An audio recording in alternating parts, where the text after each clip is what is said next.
পাকিস্তানের বিপক্ষে ঐতিহাসিক টেস্ট সিরিজ জয়ের পর উচ্ছ্বাসে ভাসছে বাংলাদেশ দল।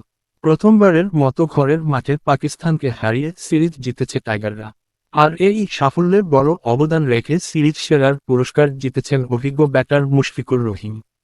পুরস্কার বিতরণী মঞ্চে মুশফিক কৃতিত্ব দিয়েছেন পুরো দলকে। তিনি বলেন, আলহামদুলিল্লাহ, এটা অনেক বড় অর্জন। ছেলেরা এই সাফল্য প্রাপ্য। গত কয়েক বছর ধরে সবাই যেভাবে খেলছে, এই ফল তাদেরই প্রাপ্য ছিল। সিলেট টেস্টে বাংলাদেশের জয়ের ভিত গড়ে দিয়েছিলেন লিটন দাস।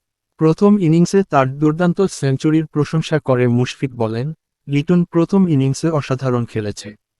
তার কারণেই আমরা ম্যাচে টিকেছিলাম। ড্রেসিং রুমের আত্মবিশ্বাসও অনেক বেড়ে গিয়েছিল। আমরা ভেবেছিলাম 450 এর কাছাকাছি লক্ষ্য দিতে পারলে ভালো সুযোগ থাকবে। বোলারদেরও আলাদা করে কৃতিত্ব দিয়েছেন এই অভিজ্ঞ ক্রিকেটার। তার মতে, বাংলাদেশি বোলাররা পরিকল্পনা অনুযায়ী বেসিক কিক রেখে বল করায় ম্যাচ বের করে আনা সম্ভব হয়েছে। নিজের দীর্ঘ ক্যারিয়ার ও ধারাবাহিক পারফরম্যান্সের রহস্য জানাতে গিয়ে মুশফিক বলেন, আমি দেশের জন্য খেলছি। এটা সহজ কিছু নয়। এখানে কঠোর পরিশ্রম করতে হয়, কাজ করে যেতে হয়।